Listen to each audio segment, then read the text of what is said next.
tenho um sonho na minha vida, continuar servindo a minha pátria. Problemas estão sempre à nossa frente. Afinal de contas, se eu fosse uma pessoa que nada representasse, não precisava estar fazendo tanta coisa contra a gente. Mas vocês do agro representam praticamente 1/3 do nosso PIB. Há uma diferença enorme do que aconteceu no meu governo com o atual, no tocante ao tratamento dispensado para o agro. Basta falar que no meu governo o MST não funcionou. Também, em grande parte, porque nós titulamos mais de 420 mil pessoas com o título definitivo. Se eu der uma gulgada aí, você cai para trás, né? Pelo volume, o Brasil aqui produz mais de 1.700 ovos por segundo. Nós recebemos aqui os primeiros navios com fertilizantes. Agora aqui é chato, né? Nós temos o que importamos aqui no Brasil, mas a nefasta política de demarcação de terras indígenas, deixo claro, meu governo não demarquei nenhuma terra indígena, nenhum quilombola, ninguém teve esse fantasma da demarcação, né? Porque em havendo o cara perde a fazenda, perde tudo. O que é mais grave, uma vez demarcado, o indígena que passou a mandar, por exemplo, em 1.000 hectares onde era produzir soja, não podia produzir mais nada. A órgãos aqui do Brasil, nós fomos para zerar os impostos de ração para peixe. Bem, parou isso daí. A previsão nossa era aumentar em 20% com tilápia a produção de pescado no Brasil. É coisa simples, né? Um lago de 100%, 1 hectare, ele nos gera, né, de 10 a 15 toneladas de tilápia por ano. Ele sendo compartilhado, né, praticando a piscicultura, se multiplica por 10 esse valor. De 100 a 150 toneladas de tilápia. Você olha o tamanho do lago Itaipu, você vê o seu potencial para isso. A gente não pode aceitar que um país passe fome com todo esse potencial pela frente. Nós chegamos a ter a Selic a 2%. Ok?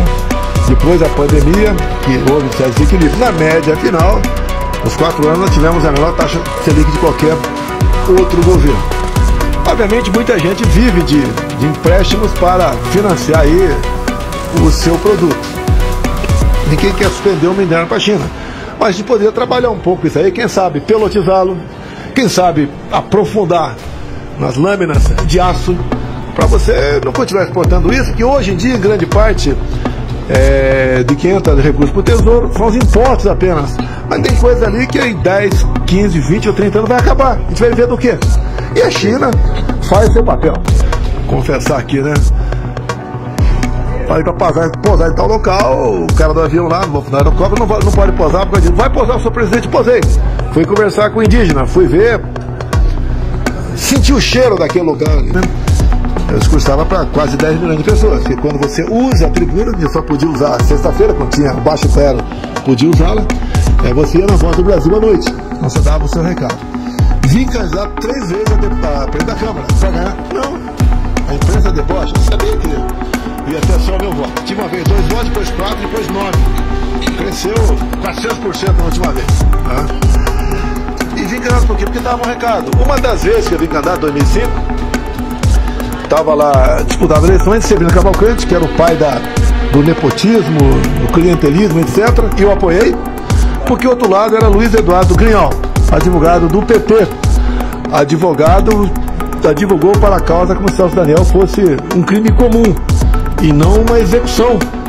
A história é muito longa para tratar desse assunto aí. E derrotamos o Luiz Eduardo Grignol, do TSE, favorável à eleição do Lula. Por exemplo, o TSE fez uma campanha massiva, junto a Midway, junto a Choquei, gastou uma fortuna para que jovens de 16, 17 anos tirassem título. Para uma comissão especial da Câmara dos Deputados que discutia a questão do voto impresso.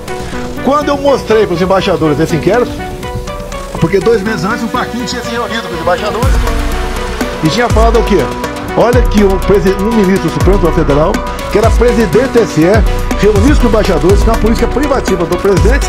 A mensagem que ele deu: acabando as eleições, tão logo o TSE anuncia o resultado, os seus respectivos chefes de Estado devem reconhecer imediatamente o ganhador da eleição. Isso vai ficar complicado na região aí da faixa de Gaza. Ele está botando no secretariado que alguns eu conheço. O Marcos Rubio, que é de parentes cubanos. O Jason Miller, que foi detido aqui em 21 pelo Alexandre de Moraes no aeroporto, por 3 horas, depois de participar de um CPEC em Brasília, está lá.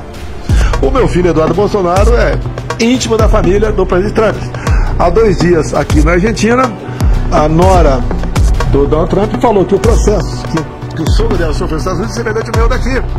Eu vou ficar até o último momento. Sei que por parte deles eu sou uma ameaça.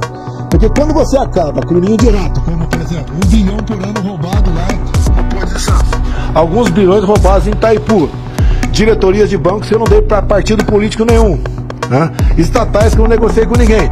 Muita gente ganhava dinheiro com isso. Isso é que realmente os atormenta. E mais, eu estava levando o Brasil para um bom rumo, apesar da guerra e da pandemia.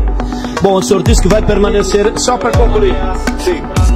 É esperança. Fique, Bolsonaro. Fique com presidente. Só para ser o seguinte, o senhor disse que vai levar sua candidatura até o último dia. Sim. Mas tem um problema legal, por exemplo, um dos possíveis candidatos, se o senhor não puder vir a concorrer, seria o governador de São Paulo. No entanto, ele terá que renunciar até abril daquele ano. Se isso não acontecer, ele poderá ser candidato à reeleição em São Paulo, mas não à presidência. Ele será automaticamente eliminado.